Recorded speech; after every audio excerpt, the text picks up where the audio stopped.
how to add or update shipping address in Whatnot. Hey everyone, welcome back to the channel. If you are new here, don't forget to hit the subscribe button and turn on the notification bell to not miss any updates.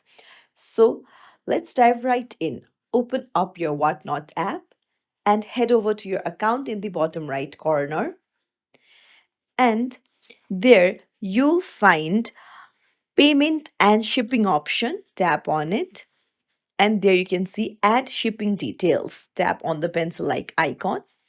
Now you can either share your current location. So you'll have to turn on the location access on your device and then it will track your precise location. But if you don't want that, you can search for an address and just tap on it.